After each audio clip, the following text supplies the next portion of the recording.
Hello, my artistic friends. So today we're going to look at creating a paper fan. With this, we're talking about objet d'art, objects that are beautiful, but that also have a purpose. They have a job to do. And at this point, we've talked a little bit about the different jobs that these fans have in Japan. So we've got, obviously, we can use a fan to cool ourselves down if we're hot, but also we've got traditional performing arts, dance, that uses these objects, and we have a history of them being used as a way to communicate on a battlefield across distances. But the main thing to take away here is that not all art is made to go on the wall and look pretty. It can still be beautiful, it can still be pretty, but some art has a job to do. So with this fan, a couple things. Obviously, we need our paper, we need our pencil, we need a straight edge, and we need our reference. We'll come back and talk about this in a few minutes. So let's start off with our paper. So a little bit different with this, we don't want to write our names immediately. We're going to start off with our straight edge, and I'm left-handed, so I'm going to turn my paper this way. If I'm left-handed, I put my ruler on the right side of my paper. If I'm right-handed, I put my ruler on the left side of the paper, because we never, ever, ever want to be reaching over the top of the ruler to draw a line. We always want to draw on the same side we hold our pencil with. So I'm going to put my ruler, my straight edge, all the way up to the edge, and we'll bring a line down. Now notice there's no gap here. There's no paper that we can see. We line up that side, and we draw on the other side. That way all of our lines are the same distance. And I'm going to slide my ruler over, touch the line I just made, I'm going to make another line. Now we need to do this on the front and the back. However, I want you to show me the front and then let me flip it and show you where to put the lines on the back, because these lines have to be on the same side of our paper. If they're not, it'll throw off what we're going to be doing later, because a fan is a three-dimensional object. It's something that we can see all the sides of. We don't want to have one side of our fan just be blank and empty. So we're going to be drawing on both sides. Now that we've got those lines made at the bottom there and at the bottom there, now we can write our name. So we're going to put my name right here at the very, very bottom. Okay?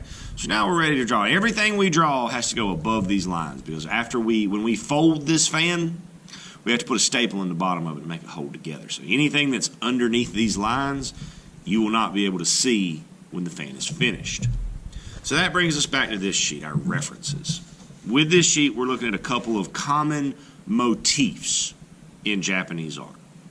A motif is a picture, a pattern, a design, anything that we see repeated over and over again in different works of art.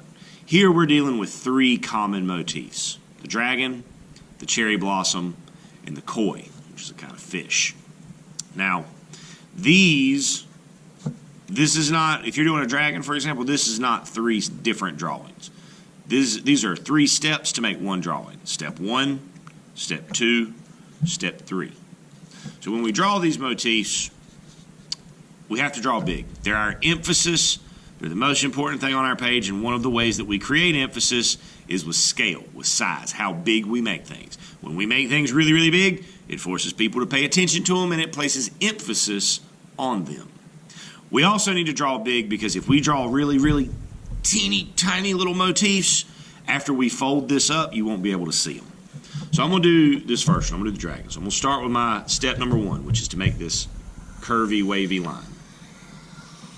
Notice I come all the way across. We've got to draw big. Step number 2, I'm going to add another line onto that one. So follow it back up. Now I leave one end open, because that's where my head is going to go. And then step number 3,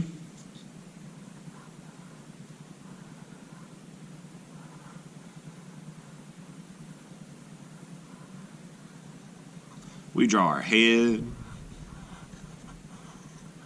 and we draw our legs. And when we draw our legs on these dragons, they have a hand like us. They have a thumb, and they have 4 fingers, just like us.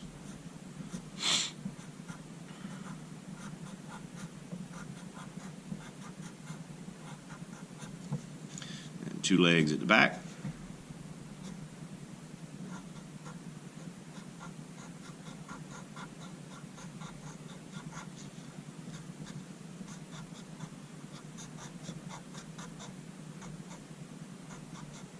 I messed up a little bit on that back one. I failed a little bit. It happens. Nothing to worry about. We're just going to keep on moving. So there's one. Now we want to put two motifs. So ideally, let's take a look at the cherry blossom. I'm going to add another one to this side. So with the cherry blossom, step number 1 says draw a circle.